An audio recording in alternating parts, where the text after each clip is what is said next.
Good evening. I'd like to welcome everyone to another episode of Heart to Heart with Bree.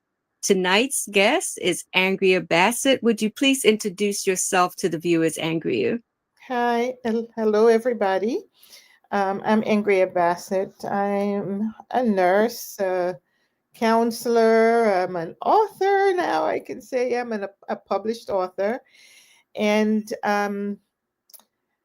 I'm very, very happy to be here. I'm presenting a conference on grief recovery, so I'm very thankful that Bree has invited me to share the information with each of you. So welcome. And I'm very excited about this. Tonight's topic is about the Bermuda Grief Recovery Conference. So I'd like you to tell us, why did you decide to host a conference for those who are grieving?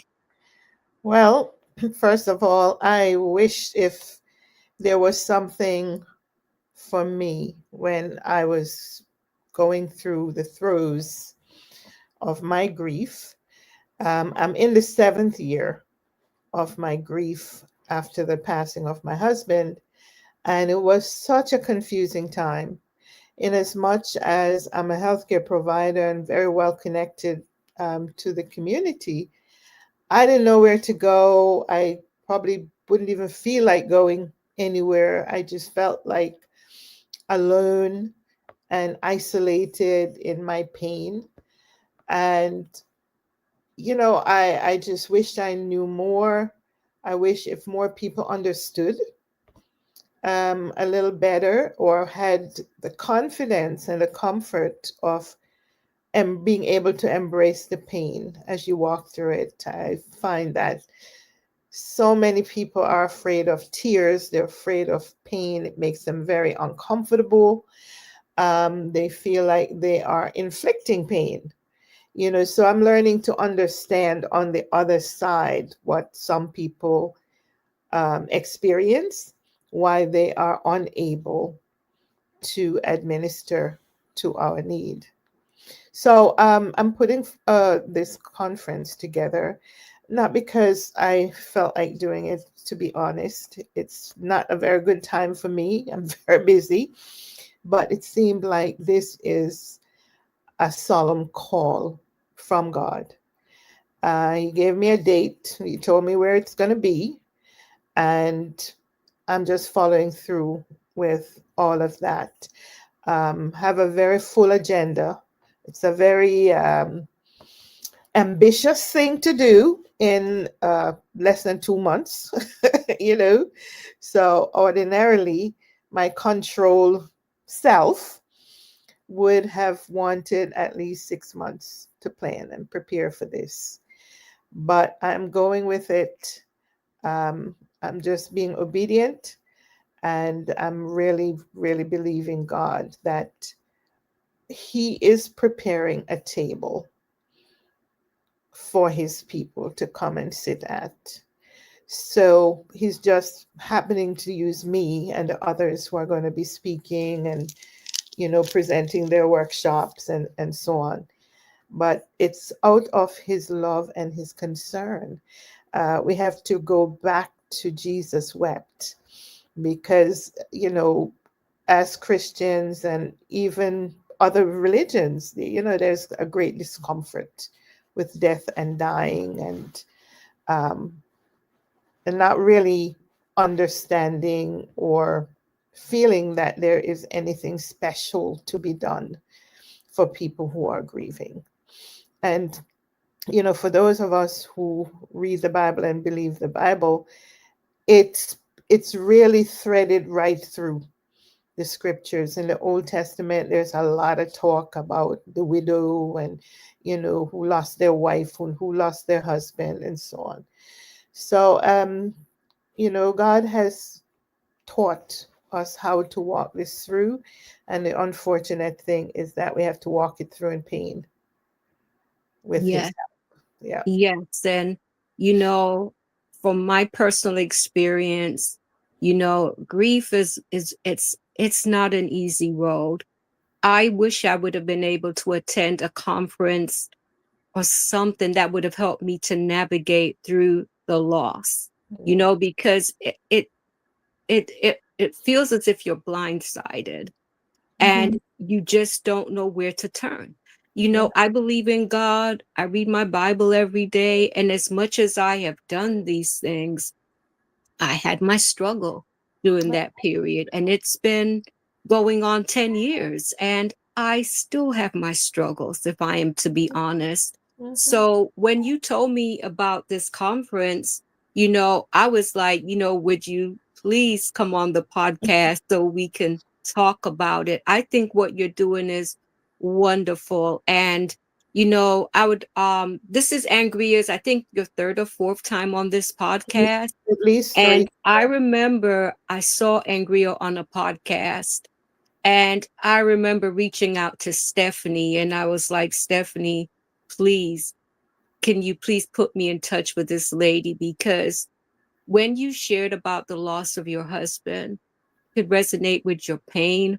And I felt like I would really like to talk to this lady because I feel we can connect. I think that she'll be able to help me understand what I'm experiencing, because what I really liked about what you shared was like, you're a grief counselor, this is what you do professionally, but Yeah. you still felt the pain. You didn't try to pretend this is a cakewalk and this is, you didn't just say, oh, just pray, I'm just praying up. No, you were real.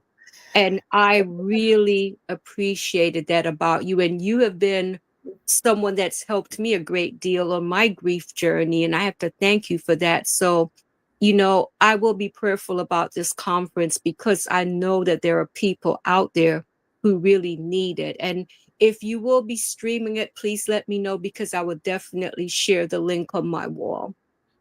Thank you so much. Oh, Great. anytime, anytime. So the timing of this, the holidays are really a difficult time for those who are grieving. We just had Thanksgiving in the United States. My son loved the holidays. He always enjoyed the big meal and all of that. And I'm telling you, it's always a struggle for me because I'm always wishing in my heart, oh, I wish he could have been here. Like, why did I have to go through this loss? So, was the timing of this intentional to do it during the holiday season? You know what? I think it is intentional on God's part. But for me, I was like, oh, got a birthday coming up because my birthday is next week, next Friday. And, I just came back from uh, a very brutal training, you know. And so it was just like, nah, Lord.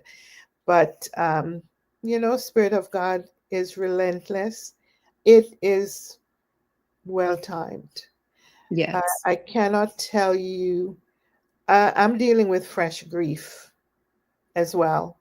Um, my late husband's first cousin, who was in our wedding party, passed away suddenly in June, just before I returned home. And I was like, I don't want to come back home. I don't want to go to, I don't want to believe. I still, I'm, I still am having a hard time believing that he's not here. And the hotel that I'm going to be doing this conference at, interestingly, he was like, I don't even know what his title was, but he renovated and Oh, he got this hotel and facelift and put the mission and vision back in place and so on. It's a Christian retreat and conference center, okay. but for years it seemed like it had struggled. So I want to have this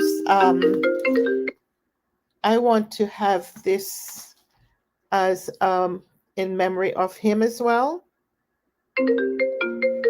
Oh, yeah.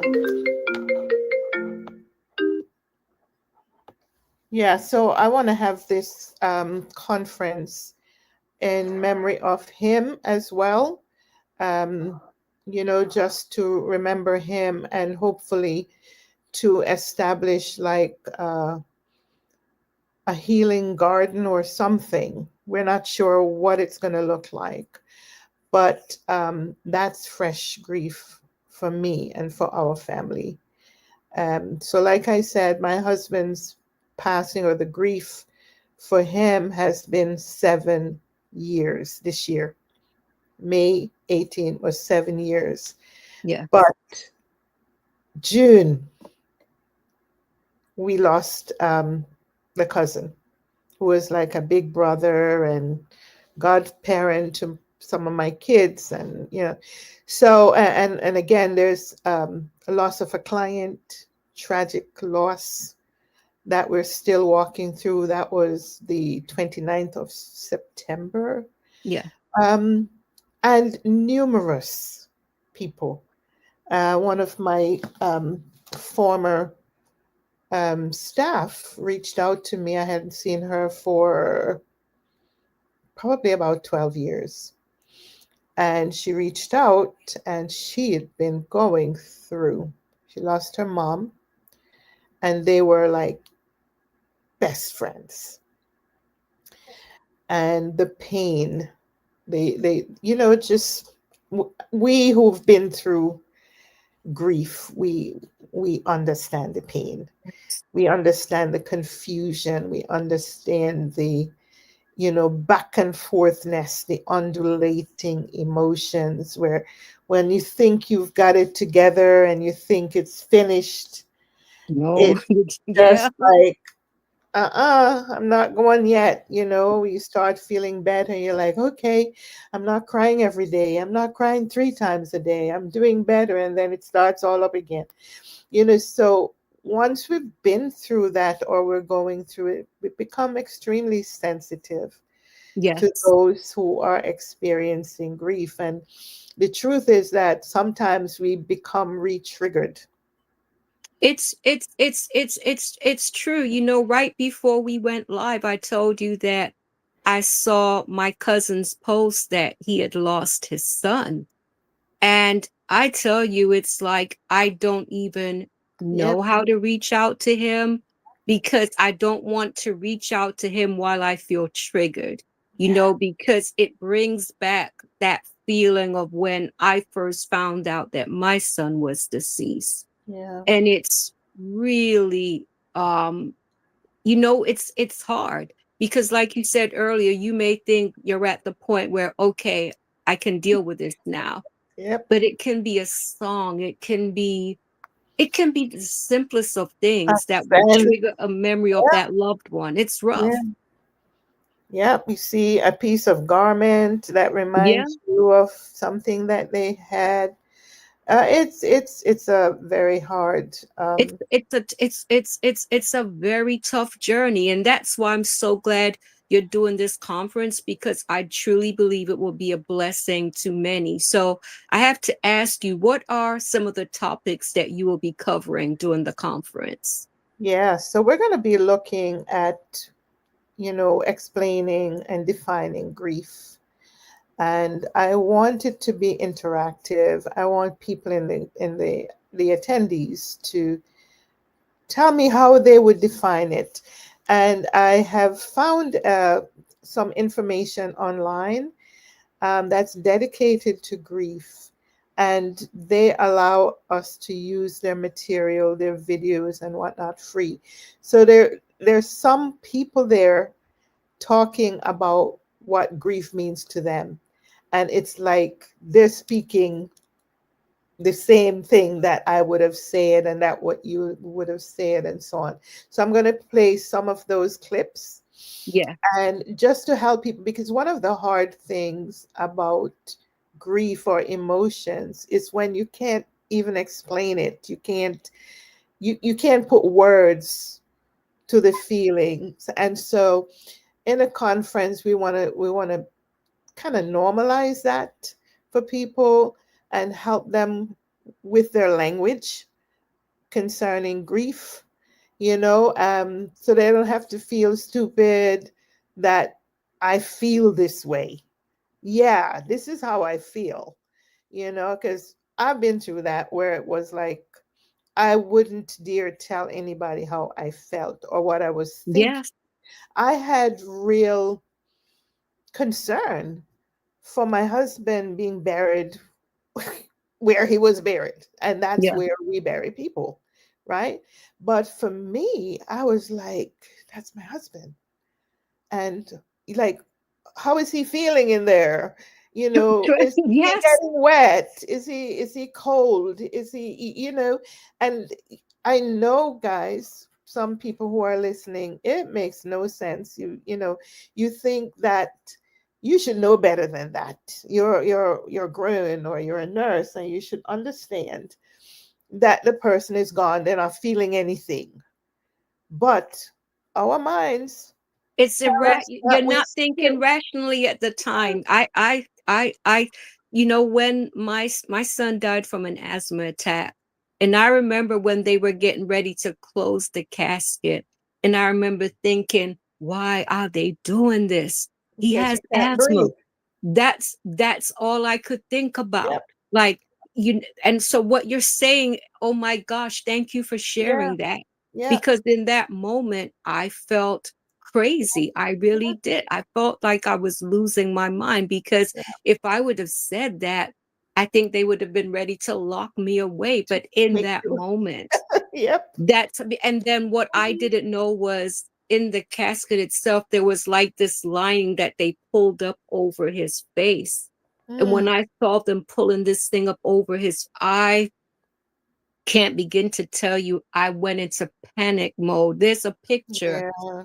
I Wow. look at that picture and it's like I relived that moment, because I remember that feeling of panic. And when they were about to put him under the ground to cover him, Yeah. I was so Yep. overwhelmed, It's because I kept going, reliving in my mind, he's asthmatic. Why yeah. they doing this to him? So Mhm. no, I totally get that, Angria. Yeah. Thank you for sharing that. Thank you. And that's the thing, is that we think that we're the only ones thinking like that. Yes, You know, but I want people to understand that we're not crazy. It's very normal, and we still haven't come to full terms yes, with the fact that their state has changed from life to death. It is not the easiest thing to accept and to acknowledge, even though, we're intelligent people and we're intellectuals. And like me, I'm a nurse, and, so intellectually, we understand all right. of that. But emotionally and mentally, we just know. It's like, why are you doing this? Why are you covering him up? Why are you putting him in there? And I had to drive past the cemetery twice a day to go to Wow. work, and to come back. And every time was weeping, every You single can time, imagine. you know? Yeah. And I'm thinking, like, if it's pouring rain, I'm thinking, oh my gosh, and I think, like, what's the condition of his clothes? Like, he need Yeah. new clothes. These are the things, and I don't talk about it with anybody. My kids Because don't know. but because you know how people may react to what you're saying. Now, Yeah. is it fair to say that sometimes we're still in a state of shock? Oh, Like we've absolutely. experienced this, and because I'm not Hmm. lying to you, some days, sometimes late at night, I say to myself, like, Lord, I can't believe that Demetrius isn't here anymore. Yeah. I find myself, because, and this is almost 10 years later. Yeah. Oh, yes. I think, I want to speak to this as well, that death and grief is traumatic to the brain. Yeah. It's not normal. It's like Yeah. somebody has given you a huge blow to your head and you're stunned. That's a shock. You're stunned. And for each of us, it takes more or less time to come out of that. It's just like if you've been knocked out. Yes. If we've been knocked out, somebody may get right back up and fight. And some people will be down for the count, Yes, for minutes, for hours, and take a while to come around. And it's the same thing. I do believe just the shock and the trauma of grief does a number on the brain, it does. It and it it it takes does. I mean, time. it does. It takes time to heal and to fully recover, and someone was saying to me this week that I am not the same. She lost her mother 7 years ago. I think it was just a couple of months after my husband passed. And she was an only child. Her and her mother were like tight. And she is like, I don't want to be here for Christmas. I want to go far away because, they used to cook and bake together and everything. And 7 years along, she's like, Mrs. Bass, I'm not the same person I was. And I said to her, I said, I can relate to Yeah, that. It changes you, it you changes know? you. I think it dims a spark within. Oh, I think that, like, I looked at a picture of my daughter and I that was taken about a month before my son died. And I was in my 50s, but I was a very young looking 50 something woman. I can see how the grief has aged me. oh, I can just, it's just something within me that will never be the same. And it doesn't yeah. mean I don't believe in God, but I Mhm. can understand what she said, but my thing is, how can you be the same with Yeah. after a tragic loss? I think it's really hard to just, yeah, you move on, but how can you really and truly just be the same? I mean, what's Mm. your take on that? You're not this. I'm not the same person. I may look the same, but I think differently. I have a saying nowadays: when whatever bad may happen, right? You break your favorite china, or whatever. Um, my response is nobody died. Yeah, yeah, Doesn't matter what the crisis is, nobody died. yeah, you know so in one way I have gained some amount of acceptance of my inability to control the world. yeah, you know because that was me. I felt, I worked hard to have an organized life. And when he got sick and passed away, you just learned that you could not control that. yeah, I argued for forever about how come I didn't see any signs. yeah, One of the things God has blessed me with is the ability to see things that sometimes others don't. And especially medical conditions, I can just look and I'm like, okay, you need to go check this out. This is what may be happening, without scaring people. yes, And yes, I'm like, I was here, we were here like 24/7, like I saw no signs, and there were no signs. And that in itself is a miracle. But for me, I took it as almost like I didn't do my job well, because I'm not just a nurse for everybody else. I'm a nurse for my children, and I was a nurse for my husband, you know? And I felt like I failed at something. And I also failed at praying because pray, I did.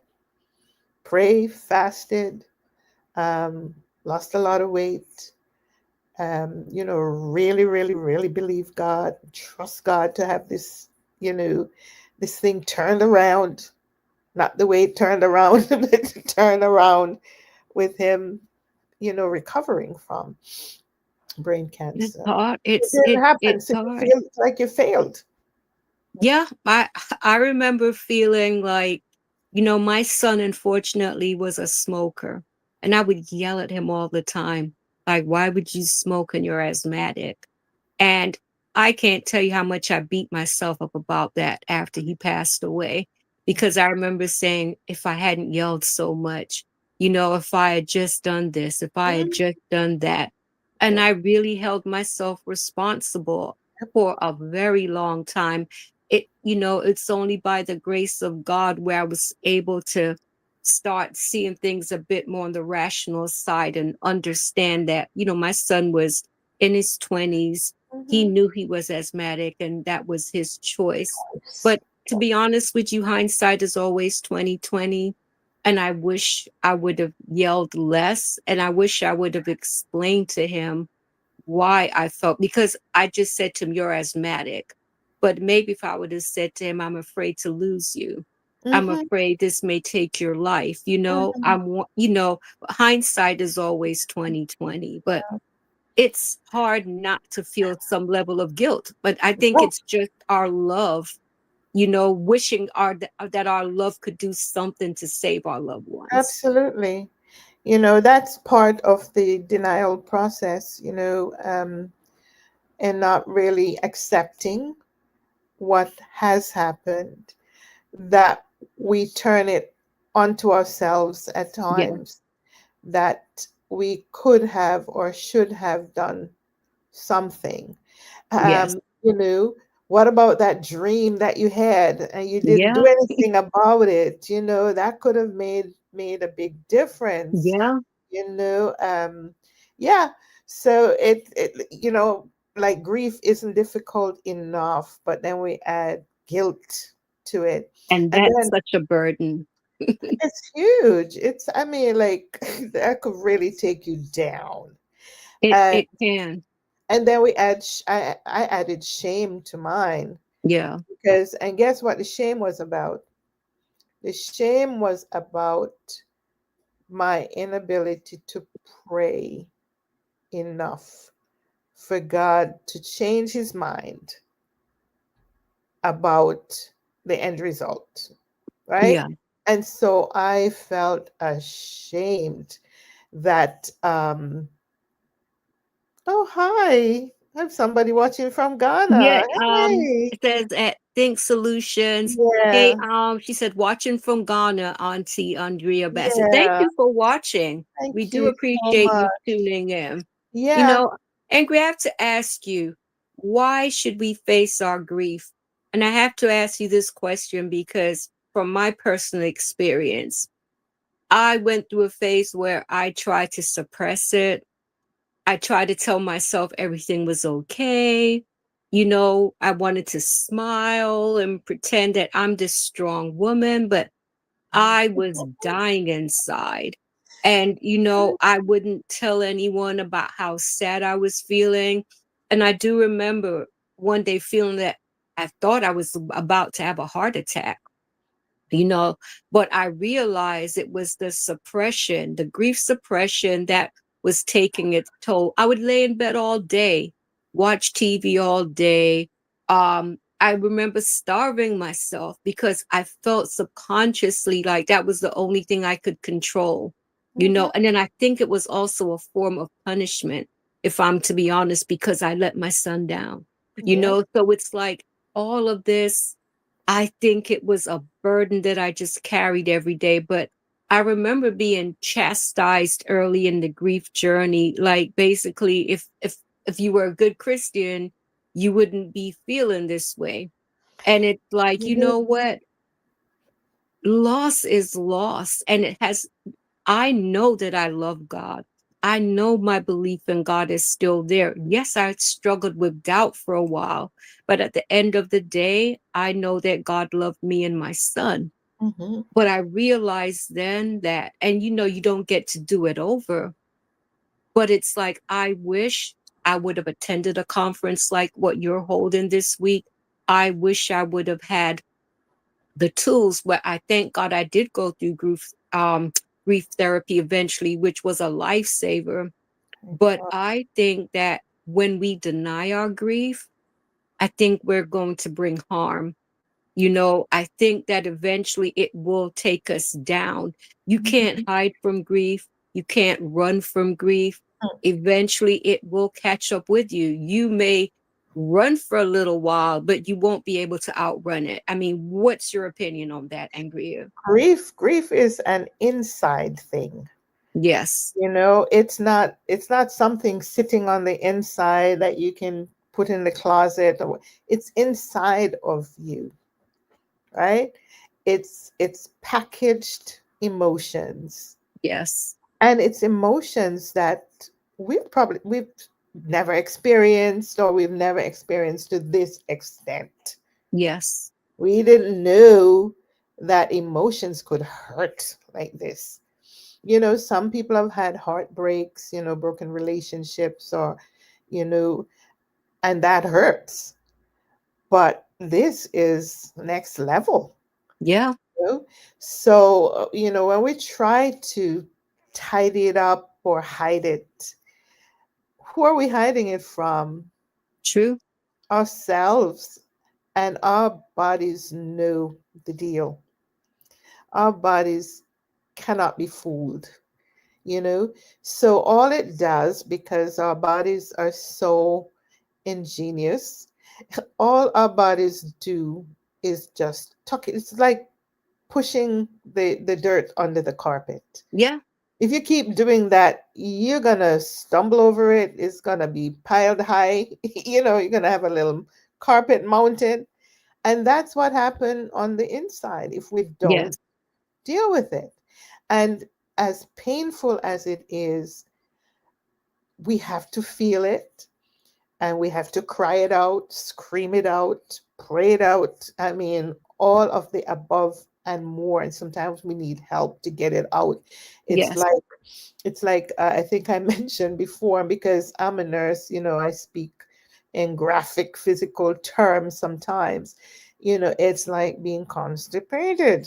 yes. There is nothing worse than having constipation and you need to go and you can't go, right? And so grief recovery and grief work, it's like that enema, Yes. that laxative, because sometimes you have to go with the laxative first, little doses, because sometimes we are so much in pain, we cannot handle the deep therapy yet.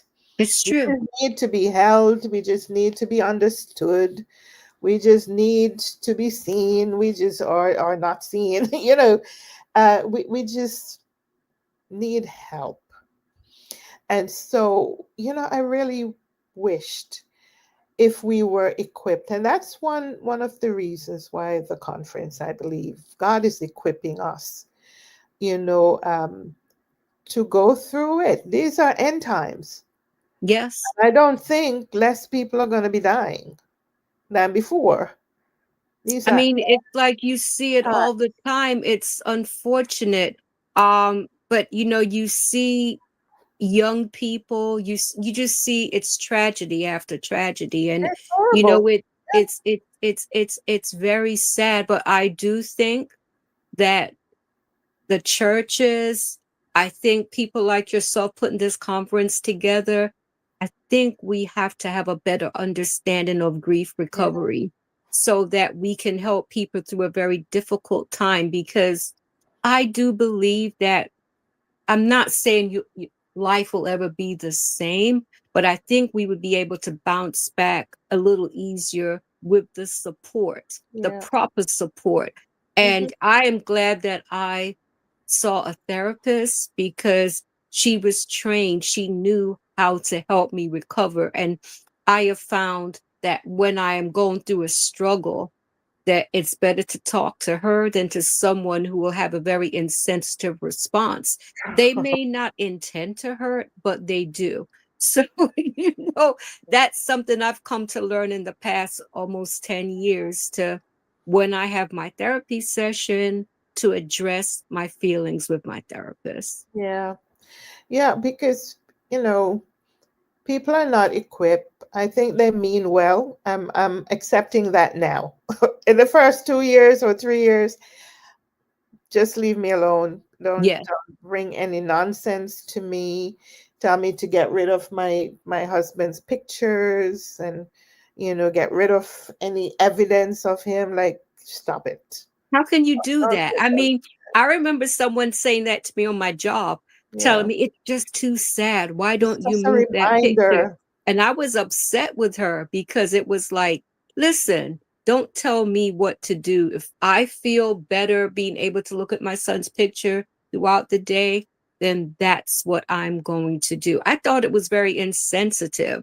I know she didn't mean any harm, but They it mean well. They hurt. mean Yeah. well, but they people need to understand that this is a process that is not to be driven by people outside of the griever. Yes. Grieving people just need you to come alongside them. Yeah.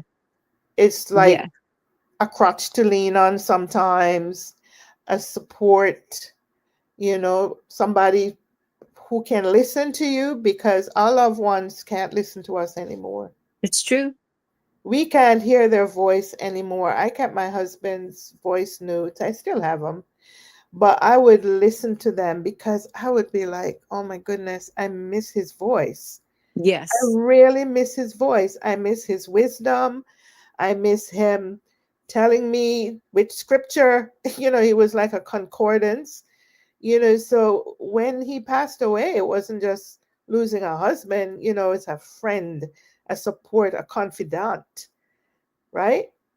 My It's tough. children's father, the only father that they've ever had. And you know, so there is a whole lot more to the loss than people think. People It's true. sometimes, especially when you have more than one children, they're just like, oh, spend your time, focus on the other two children. They need you. And they do. But you cannot be the unmother of your deceased child. You cannot, like one of my friends lost her only child. Oh And my what do gosh. you call this? Is one thing I'm really grappling with. And for those of you in the audience listening, we need to find words to describe. We know that children who lost both parents, they're called orphans. We know that I lost my husband, so I'm called a widow. A man who's lost his wife is called a widower. What do you call a woman, or a woman and man, a couple who've lost their only child?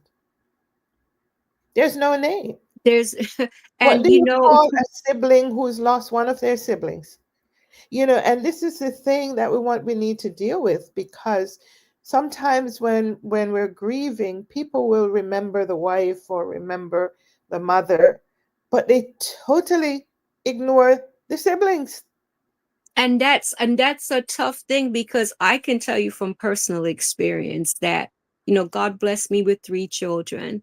And I can tell you that my remaining two have not been the same since their brother passed Yeah, away.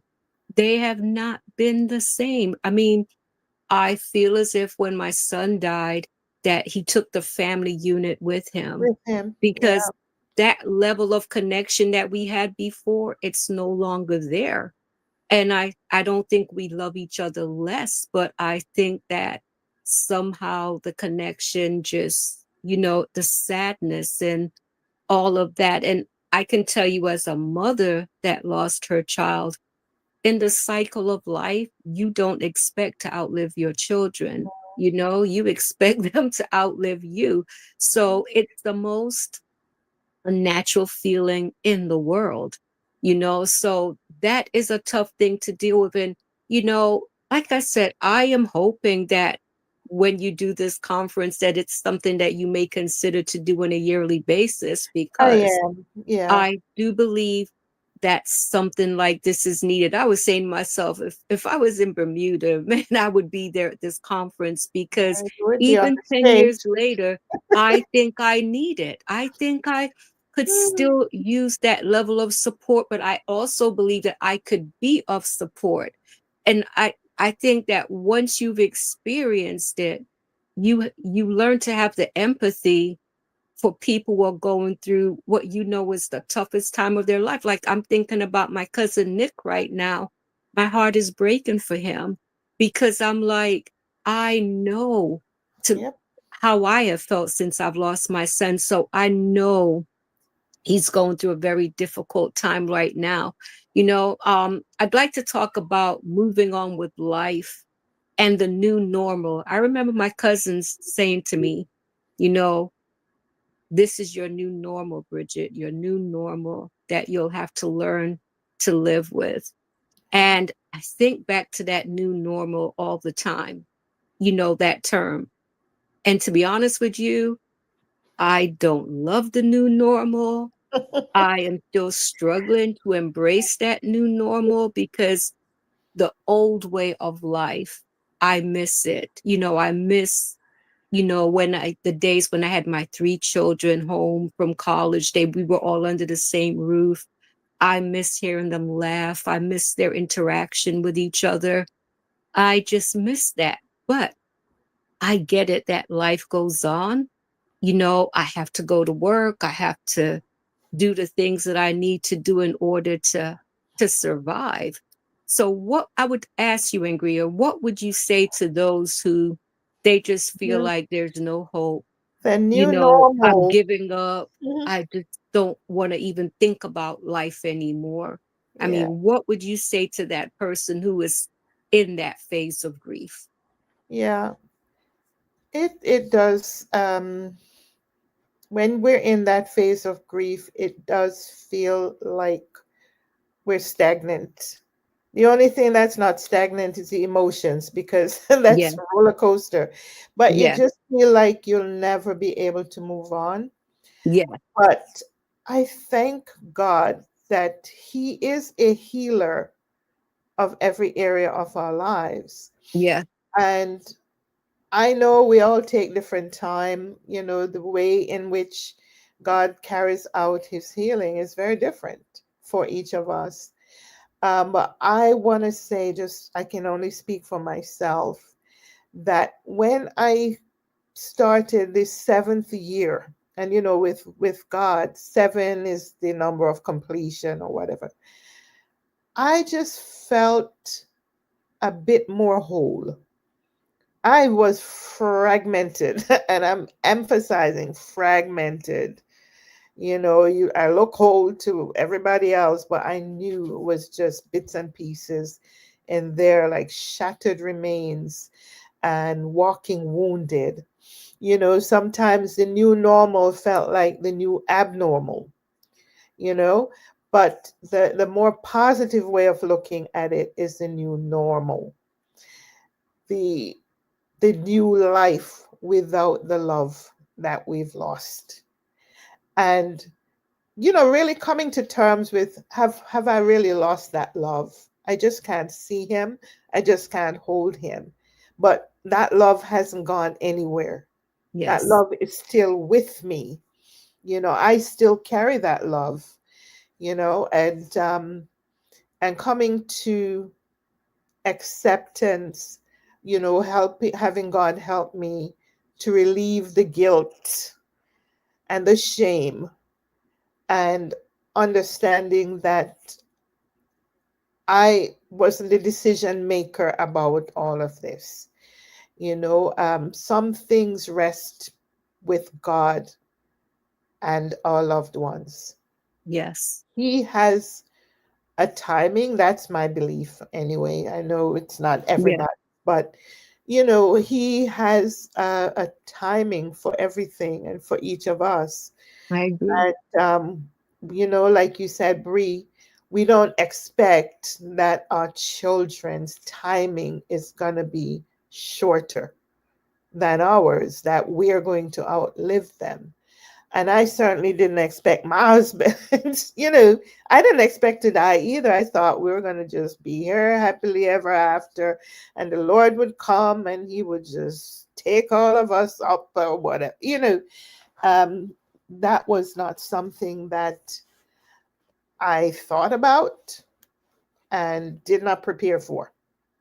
Well, And I think for especially for you, Angria, I've heard like listening to you and also to Stephanie, you both have talked about the wonderful husbands that God blessed you with.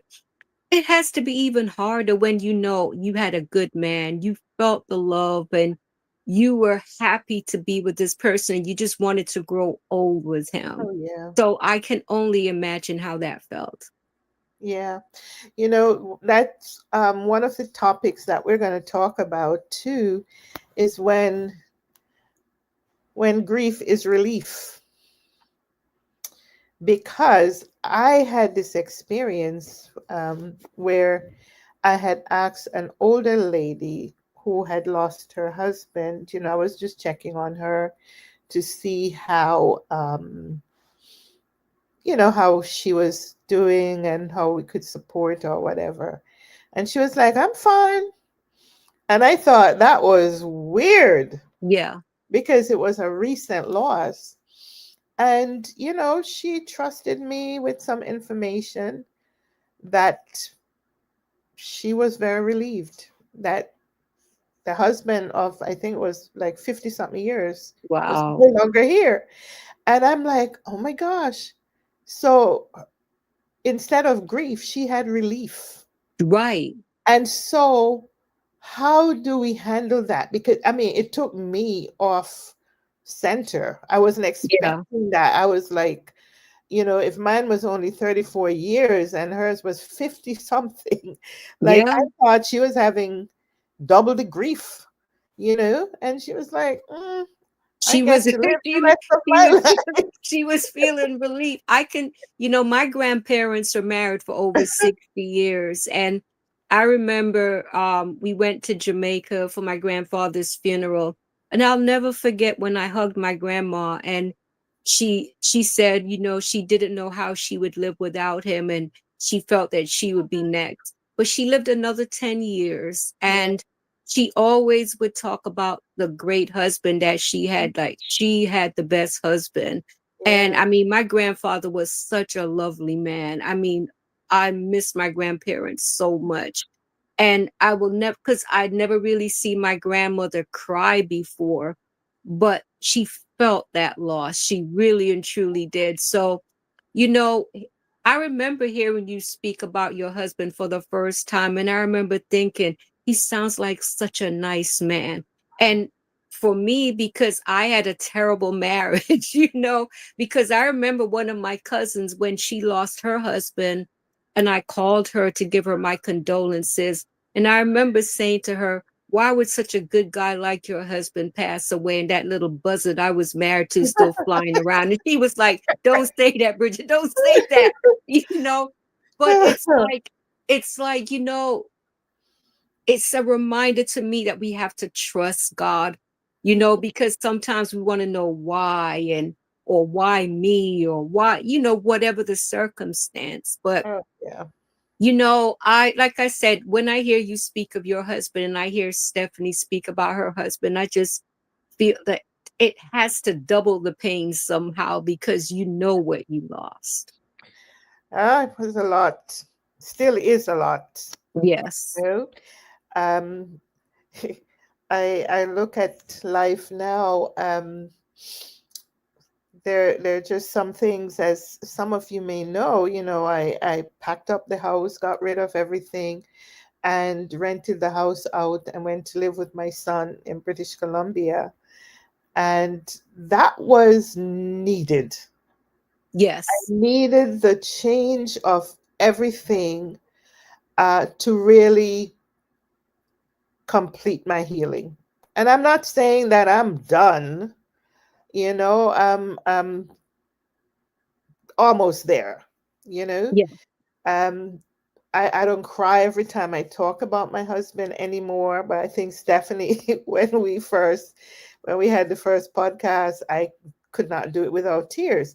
I'm not promising anybody that at this conference there won't be tears, because But you one know thing what? I I know, think it's authentic, because what I'd learned was that when you hold on to the tears, you're only hurting yourself. I mhm, have found every time I release the tears, it brings a form of healing to my heart. yeah, it just reduces the heaviness. Yes.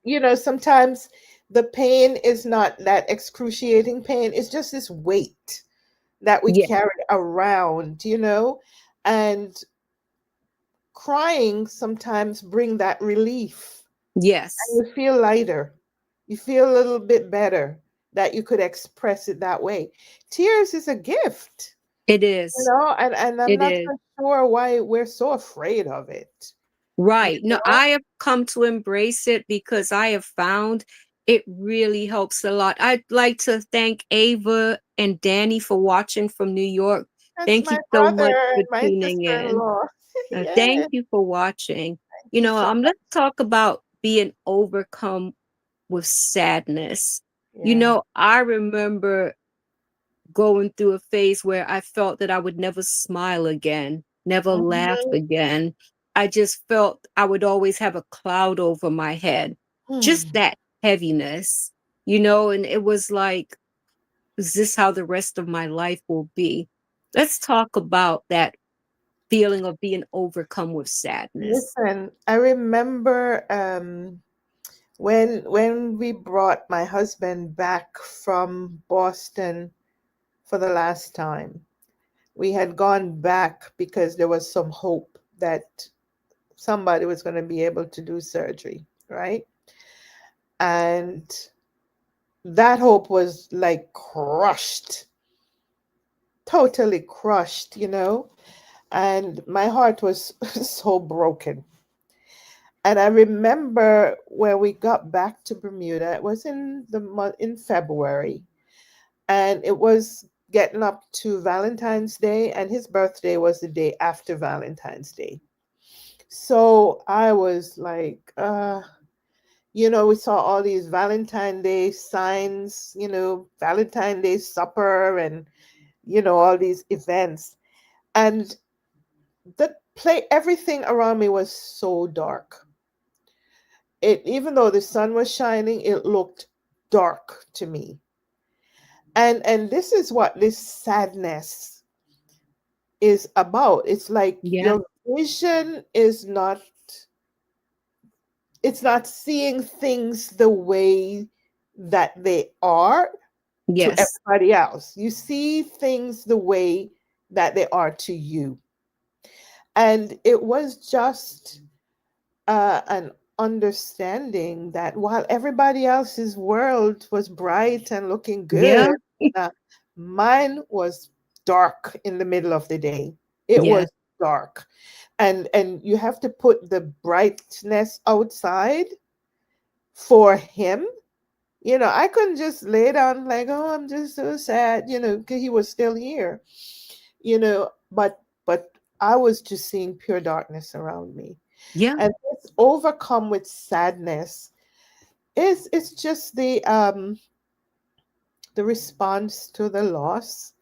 Um, I did not feel like anything was funny. Yeah. Or you put humor on, somebody may be cracking jokes to lighten the mood. It's not funny. I got to the point where even worship in church was irritating. Yeah. It I was was there. irritating, I and get it. I'm I a get it. worshiper. I'm a worshiper. I'm a noisy, rambunctious worshiper. But for me, at one point, it was like y'all are humoring me. You're like trampling on my husband's grave. You're laughing at my sadness. You're laughing at my loss. You're happy and exuberant, you know, at my situation. And that's the irrational part of it, but Yeah. that's how we feel, And or that that's is how we felt. which that is, and that leads to my next question: grieving alone and resentment. Mm. I messaged you the other day and I shared with you that it had, on the 13th, it had been my son's birthday. And I felt so sad. It's like from November the 13th to Super Bowl Sunday, which was the day that we buried him. It's a tough time for me. Yeah. But on his birthday, no one mentioned him. Mm. I felt very resentful. I felt very sad. I felt let down. And, you know, I really, my mind went to a very dark place. But I thank God for the word because the word always brings me back. But Hmm. I will not lie to the heaviness of it and feeling like no one remembers him, no one cares. He was everything to me, but he means nothing to them. But I get it that that scripture, we fight not against flesh and blood, but darkness, because my mind was going to a very dark Yeah. place. But it's that heaviness and feeling that sometimes you're the only one that cares.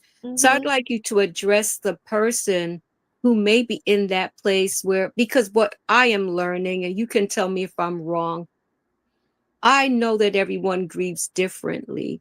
And I said to myself, you know what? My children didn't even say anything about their brother, but I'm like, you know what?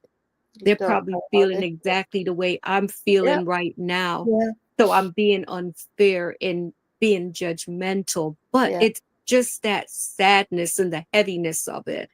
It's just that we don't know how to do it Yeah. properly, you know? Um, I remember when my mom had passed, I was a mess. For one whole year, I cried every single day. And then I went for a walk, cried. And I remember hearing my husband speaking very low to the children, and he was saying, you know, don't talk about grandma because it's just going to upset mommy. And I turned around and I'm like, he was, doing what he thought was Yeah. best. And I turned around and I said, no, sweetie, you can talk about grandma. That's your grandmother. She's very much your grandmother, my mother, and your mother in law. I said, don't worry about how I would feel if you're talking about the person you loved and the person you missed, you know? And so we're going to talk about dealing with grieving in the family because we all grieve different ways at different times. So sometime I'll be like bottomed out and everybody else is like happy, happy, happy, and then the next time is somebody else. Yes. Oh, I am very upset today, and you're having a good day, and it almost feel like leave them alone, let them do their thing, because when Yeah. I was feeling whatever, they were feeling good. We have to just acknowledge that we're all not going to grieve the same way at the same time, and That we I should. like. I like how you put that in. Let me ask you this, Angria. For someone like myself, I notice that too many people don't really talk about Demetrius anymore. And I wish they would. I mean, because if they're afraid that I'm going to break down and cry, if I do, it won't be forever. But I just don't want people to forget about him. And I wish that people would feel that, they shouldn't mention his name around me or share an old joke or something about him. Personally, I would really embrace that. Yeah, people, yeah, I wish people would do that. I experienced a similar thing after my husband passed, and I Yes. had a lot of resentments about it Yeah. because the Father's Day before he passed, he brought the Father's Day message to the church, and the year before that, the same thing. And Yes. then this Father's Day, he's gone. He was buried like a week before Father's Day, or Uh-huh. yeah, just like a week.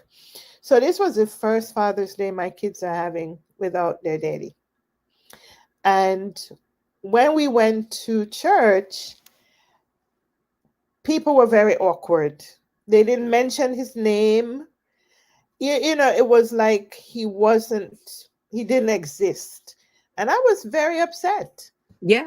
I was very upset. I didn't expect a speech and, lots of flowers or anything, but just acknowledge the fact Yes. that I our agree. beloved brother so and so is with the Lord today. And we pray for his children and his wife. And, that probably would have done me a whole lot better. But Yes. nothing is like We are afraid to mention their names because we are afraid to hurt the family more. That's what people think. But Yes, we're yes. hurting the family more when we act like our beloved did not exist. I think it's so hurtful. And you know, I think of like my dad when he passed away, and we weren't necessarily very close, but I miss him every day. The fact that he's not here, Yeah. even though we didn't talk a lot and all of that, my uncle Yuan passed about a year after my dad, and he was such a wonderful uncle. I mean, he was just the best uncle you could ever ask for. And then my Aunt Pearl passed away. My Mhm. Aunt Pearl was such a beautiful aunt. She was a great aunt to my children. And then I lost my Aunt Winifred. Aunt Winnie was the kindest, most wonderful aunt. And it's like, when I speak to their children, I want their children to understand Mhm. your parents meant something to me as an uncle or as an aunt. You Yes, know, this is what they did for me when I was a child, to the point of adulthood where I can still hold on to their memories because they meant something to me. I really do believe that when we speak of our loved ones as to their children or spouse or whatever, I think we're honoring their memories, yes, and we're reminding the family members that, you know what, your loved one is missed by all of us. I think we should, I think as families, we don't come together in grief. I think we push each other away for the most part. And I yeah, think we could really help each other to heal by coming together and I talk agree. and share memories, Yeah, share stories, whatever it is. But let's not push each other away in our grief. yeah. Um, so some of the things at the conference we're going to be looking at, we're going to have like a memorial tree because Yes. it's Christmas time now. We probably will use a Christmas tree.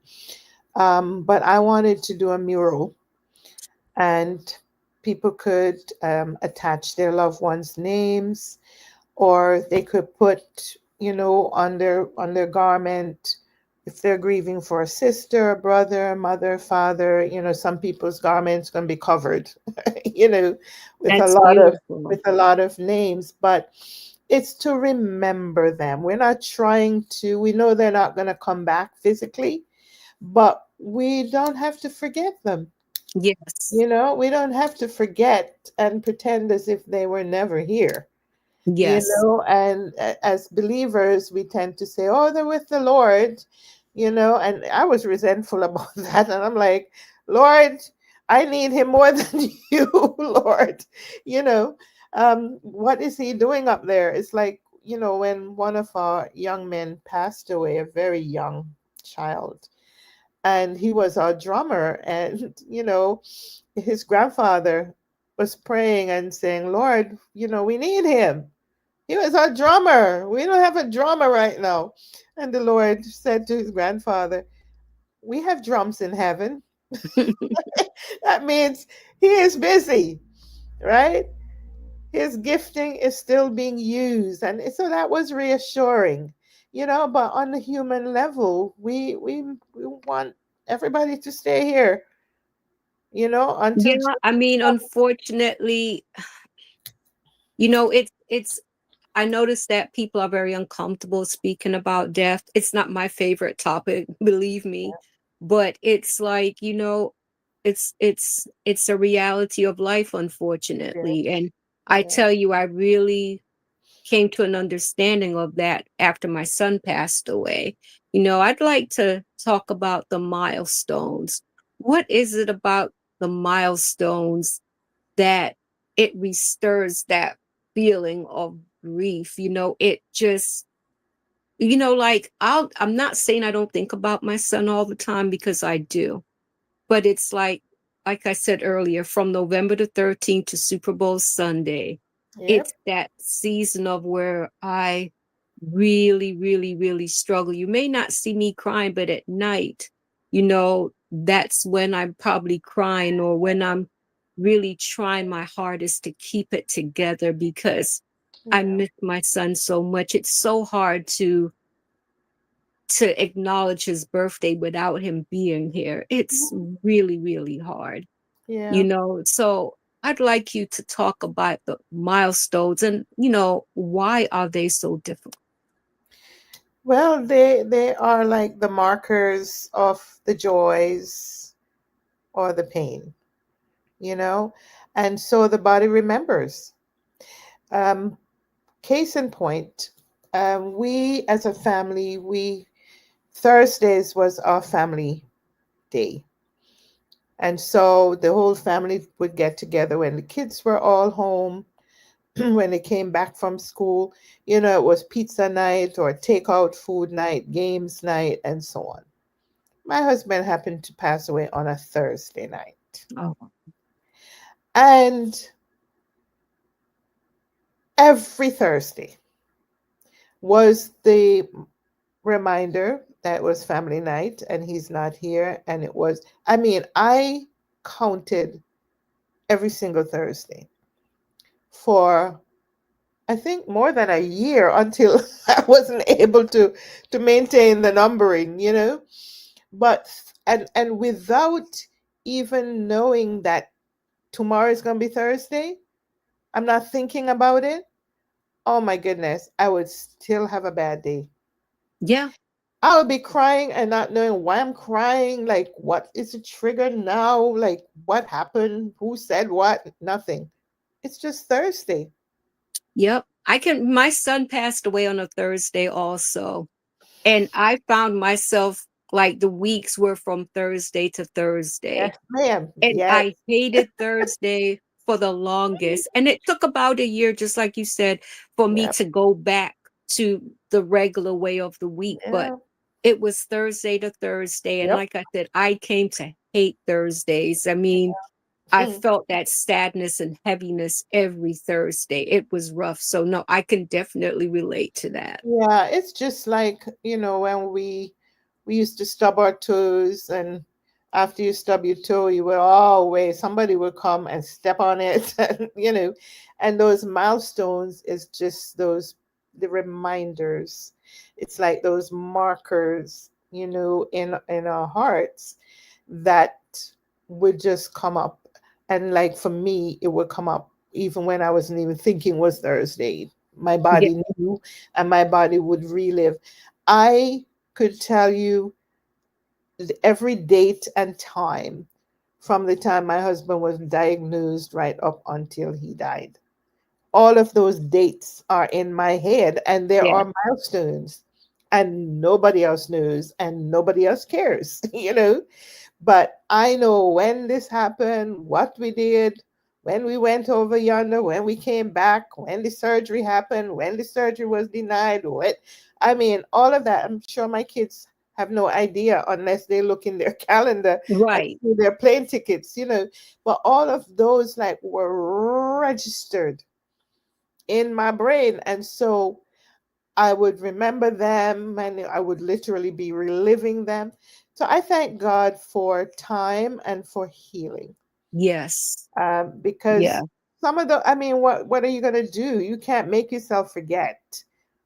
Well, You definitely can't, which you this is can't, and you leading don't want to either, because what some people right. do is they make themselves forget by using alcohol and other It's true. substances, It's and true. it And doesn't go anywhere. It's no, still it really doesn't, which this is leading to my next question. Does the pain ever go away? And I I mean, not coping with yeah. like you mentioned, alcohol, drugs, people turn to food. That's only suppressing, but that will not get rid of it. Now, does the pain ever really go away? Or do we just I learn to live with it? Yeah, I think the pain is there. For me, I want to say that it is not evident to me on a day-to-day basis anymore. I still will have times when, like I am not voluntarily going to the cemetery. I am still not there. There is no comfort and no desire to do that. And I think because the one time I went, it was so bad. Yeah. I cried, screamed, bawled. It's not something that I feel like I need to do. Some people have the need to do that, and it may be a good repair for them. But for me, not. And that's why we have to just do what we believe is the right thing for us. Yeah. Right now, I would say, in terms of the grief for my husband, it's really pain free. Yeah. And every now and again, something would come up. Um, the other day, I shed a few tears, and I'm still not quite sure what that was about, unless it was a trigger from something else, Mm-hmm. that I'm dealing with others. But even with this event, planning and doing this, there is a pain because he's not there, because he was my, like, helpmeet. Okay, he would be parking cars, he would be greeting people, he would be all of that, and just knowing he was there would give me the level of confidence and assurance that I could just go up and just do what I had to do, Yeah. because he was taking care of so many other things. I didn't have to think about it. So even this great healing movement will bring up some amount of pain Yeah. because he's not there. And guess what? It's the same hall. The conference center is where we had the celebration of life, the last Oh, meal oh, after the funeral. So every time I go in there, I think about him and I remember, you know. So but I would say the pain does get better it with does. time. For me, you know, with the 10th anniversary of my son's passing coming up next year, January of next year, I have found it hurts less. I can talk about my son now without breaking down. Mhm, I can I now understand that when I'm having a tough day that it's okay to cry mhm, and to just let myself grieve and let myself be in the moment, because it's not irrational to miss my son. I think I have to come to terms with that. But it took a while, but I will say going to therapy was a great thing. It helped me. I had to face the pain. I had to walk the walk and shed the tears mhm. in order to heal. So I'd like you to talk about the importance of seeing a professional, because I do believe that some people do need professional help in the process. This is an overwhelming experience that, this is, I say, death is like the worst thing that could happen in life, right? It doesn't matter where you're going. Well, it does matter if you're going heaven or hell or whatever, but death is the worst thing. Like, we're okay with cutting and bruising and, even breaking a bone, and we have people who have survived severe fractures. But when they don't survive, to me, there's no hope. Yeah. You know, they can have 10 broken bones and you can still have hope that they will get better and they will be able to get up and walk again.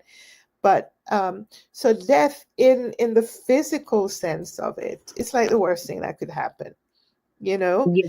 And while we know that it is inevitable, none of us is signing up for it to happen sooner rather than later. It's true. We It's just, true. that's not how we're built. We're built to live. And Yeah. so we're naturally not, looking for quick death. And we know there is, depression and such that causes some to go towards self annihilation. We want to And now talk when about we that see too. that, if we see our loved ones are not coping very well and they are struggling? How do we go about suggesting that, you know what, maybe you need to seek some professional help because I I have think, some concerns? yeah, I think it's we have to normalize things for people. Let them know it's very normal to feel sad, you Yes, know? And while there is there's no time frame or timeline for how long you're supposed to be feeling sad. Nobody can tell us like, oh, how long you're supposed to cry and none of that. But when the sadness is interfering with normal living, when we're missing appointments, when we're not eating properly, our hair is falling out, when our immune system is at risk that yes. we're going to get sick. And to be honest with you, sometimes when people are in deep grief, they're thinking about maybe it's better for them not to be here. It's true. We just It's don't true. talk about it. We don't want to hear that, It because we it just it lost somebody, it so we don't want it's to hear it. true. It's Yeah, true. the I truth remember is going that, to that dark place without my son, and I remember feeling like that, like, what's the yeah, use? But I remember a friend of mine from high school, she said to me, remember that you have two children and you have to think about them. And I'm always thankful that she said that to me yeah, because that's it forced me to be strong when I didn't want to be, because it would have been so easy to give up at that yeah. point, you know. And I'd like to address cherishing the memories. Should we be afraid to take the little trips down memory lane from time to time, you know, to think about fun things? Or, you know, maybe some events are sad that you don't want to remember, but, you know, just embracing old memories. I think I smiled when you said that because now, the memories are all we got left. Yes. No clothes left, after 7 years. I don't have too many items around the house that once belonged to my husband, but I have memories, you know? And, when people actually send you grief messages and they're like, oh, hold on to the memories. At that time, we're like, we don't want to hold on to memories. We want to hold on to the The person. Send them back. person, yes. Send them back. Right? But the memories, they are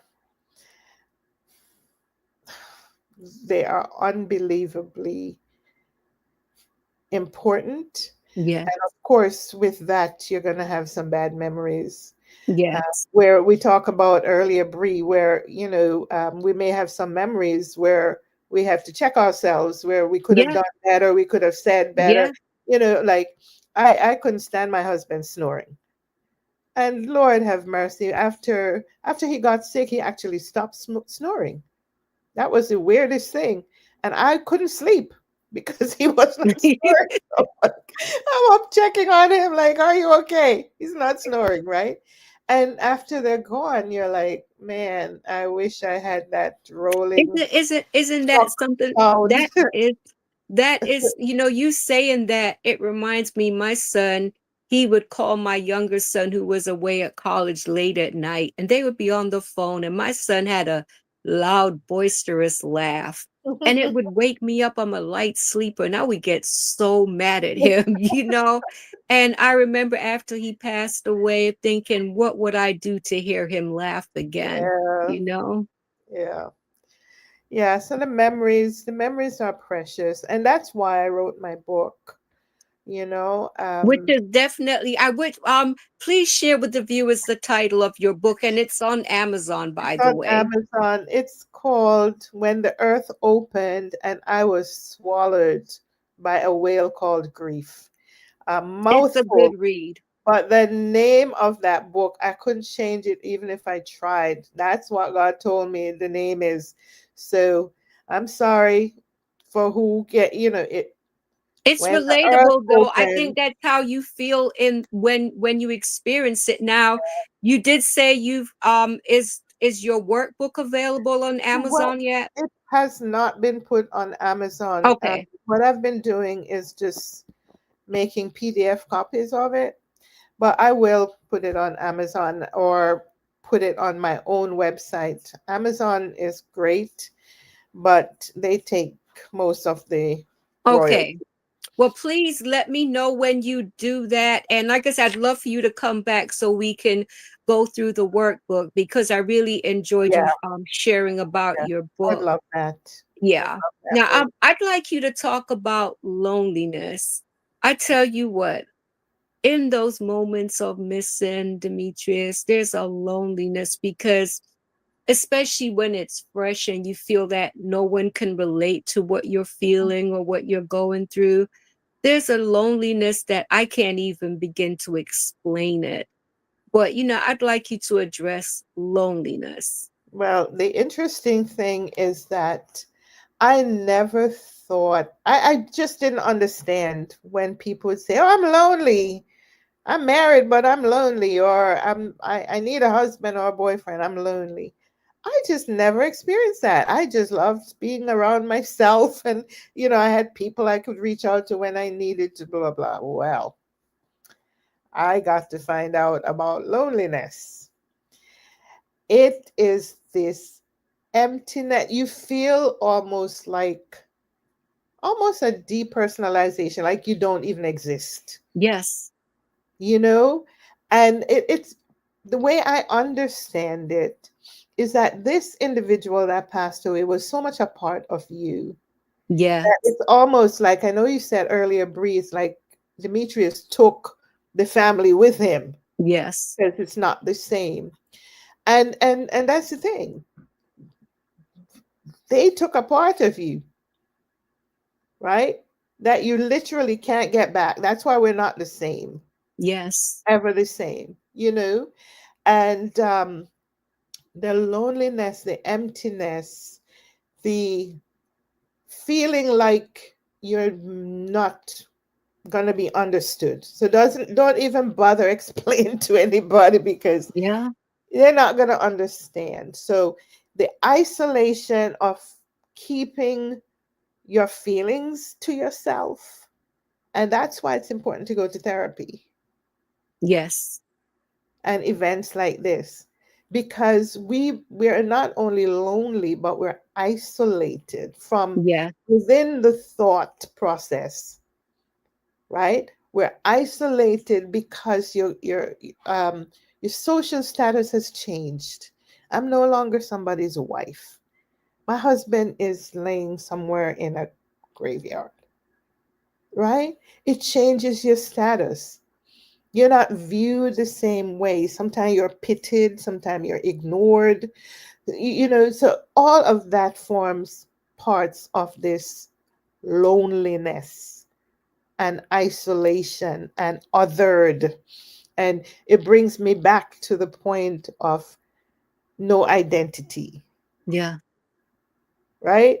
So my identity, and I hated this thing, being called a widow and having to check that widow box. Hated it. I'm all right with it now, but Yeah. and I realized if I didn't check that box, I wouldn't get the pension or whatever.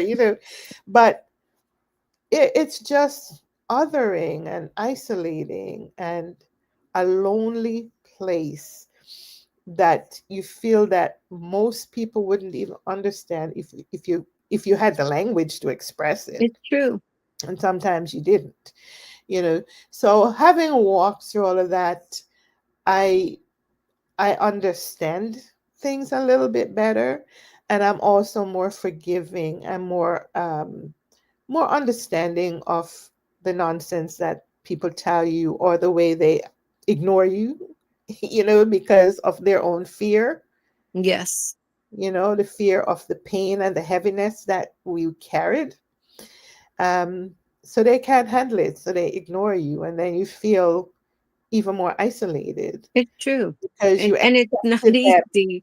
you It expected them to be there and you Yeah, were it's there for true. them and they're not, and it's just a very complicated Yes. situation, you know I totally agree with you on that. And Before we close, I have to ask you to address the importance of connection, especially within families, because I think that it would make things so much easier if we learned to lean on each other and did not shut each other out or take each other for granted. I think back to disagreements I would have with my son. And I remember I would get so angry with him sometimes because, um, I remember being in my early 20s thinking I knew everything. And I remember sometimes just wanting to shake him. And I look back and I said, boy, the missed opportunities for us to have good conversation with each other, come together in love. For me to just said, son, I love you and I don't want to lose you. And I regret those moments. It has helped me to be more patient with my two remaining children. I've learned to respect their boundaries because I'm like, you know what? I cannot take motherhood for granted. And I Yeah. don't want to take anyone for granted because I'm trying to learn the lessons from my loss. So I'd like you to talk about the importance of us coming together and trying not to isolate and push the world away. Yeah. That is what we need to learn how to do, because we have to accept and understand that everybody's grief is going to be different and at different times. That when you're feeling better, your child may be having a rough time. And when they're feeling better, the other sibling may be having a rough time, and so on. And if we understand that that's the way it is, and we give each other room and safe space to go through what we're going through when we're going through it, I think it would help. Yes, But I know, sometimes people don't have the capacity when they're grieving to even think about the other person yes, because they're in so much pain. So that's where professional help and help from empathetic others, people who have experienced it, um, the Bible says it's with the help that we have received that we help others. It's not just through my education and my training, and my learning about grief. It's my experience. This is yes. experiential, you know, that has taught a whole lot more lessons than I could have learned having Isn't that the 10 truth? degrees about grief. Yeah, So we have to understand, and that's why I tell families now that give each other grace. So and so may not look like they are even affected by the loss right now. It doesn't mean that they won't be. Right now, they may be holding it together until you are in a place where they feel they can let go and just cry, yes, right? yeah, So those are some of the things, because everybody's coping skill is different and so on. And I know, like my older son, he kind of actually took on the responsibility of the father without anybody asking him to. It's just the oldest boy, and he's yeah, just like, he's got to be there and take care of everybody and whatnot. So in the meantime, he may not have allowed himself to fully process his grief because he wants to make sure mama is holding it together, and the others are holding it together, so I've got to be the strong one. yeah, I would want to say to everybody, don't be the strong one, just be the one who goes through your own process yes. I agree. in time. We don't have to take on those roles in our families that say, oh, you mustn't be this because you're the oldest one, or because you're the baby you shouldn't feel, no. We have to give each other room and accept where people are, and also recognize, like we said earlier, when professional help is needed. One of the anomaly is that because I'm professional, I thought I could be the help for everybody. Nah, I needed as much help as As could. everyone else, right? Yeah. That that No. that that is so true. And I'd like to ask you this.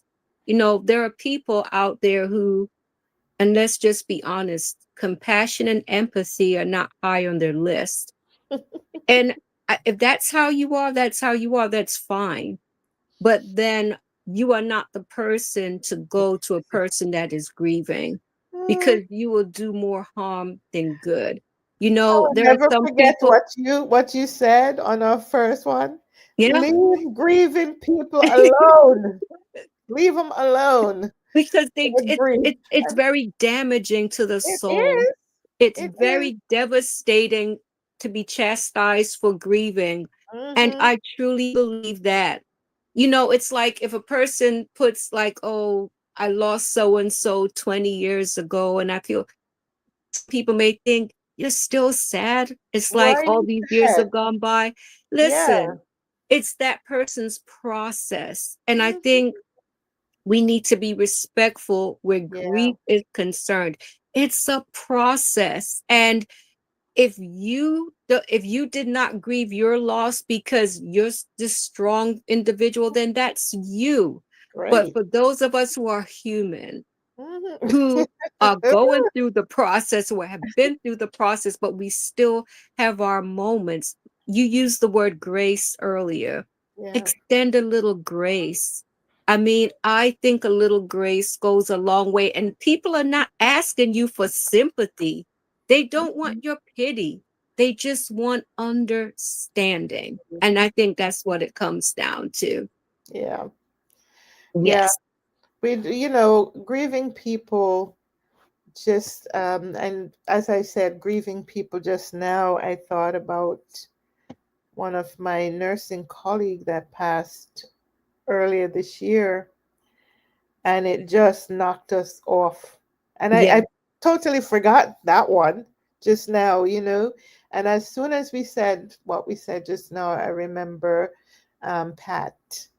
And, I've got to pray for her family as they go through Christmas without her, because she was the Christmas lady. So it's gonna be I mean the milestones, the holidays, Yeah. Yeah. tough, tough, tough, tough times. I say, Angria, I am so thankful that God blessed me with meeting you, and I'm just so thankful for what I have been learning from you, because I learn something new from you every time you come on the podcast. I'm thankful that you wrote your book. I'm so thankful that you're doing this conference, and I just like to ask you, what are your closing thoughts for tonight? Well, I really believe, and I thank you, Bree, for doing what you're doing. And you probably wouldn't be doing it if it wasn't for Demetrius. So what we do is out of our love for Yes. the ones that we loved and are no longer here. And so that is a gift that God has given us through them. Yes. So I'm learning to see those kind of things. I'm like, if Dre was still here, I wouldn't be doing a conference on grief recovery for other people to benefit from. So out of the lives of our loved ones is springing like spring flowers. you Yes. know God is using that not just to heal us, but to help to heal others. Yeah, I So agree. I just want to encourage each of us to not ignore this process, because inevitably it's a process that each of us have to endure. As long as we keep living, there's going to be losses. Yes. And God has given us some sort of a roadmap to help us walk through it. and walk with others through it. So it started off as grievous bodily harm. It was painful, but Yes. now it has become and is becoming, because we're still in the healing process. Yes. We're not all cooked and done. We're still in the process. There's still areas that are afraid, that God is helping to put together and pull together. And even out of what we're doing, we are also being the beneficiary of healing. You know, Yes. there are things that you say that I say to you. There are things that you say also that bring to my memory some of what I've been through and bring understanding and clarity as well. So, out of all of this, I think with grief, we're looking for relief. We want to feel better. We want to make sense of what has happened to us. We want to be able to overcome the raw feeling of vulnerability. When you lose somebody close to you, it makes you feel very naked and Yes. vulnerable. You feel Yes. at risk, like you are part of the at risk population, Yes. right? No matter how much money you have, no matter how, who you are, how educated you are, you just feel at risk, It's true. you know? So you feel unsafe. You feel like if that has happened to your loved one, then of course it can happen to you. And when is it gonna, and all of that kind of stuff. So we want to learn as much as possible so that, grief doesn't take us down as far as it wants to, and it doesn't take us out.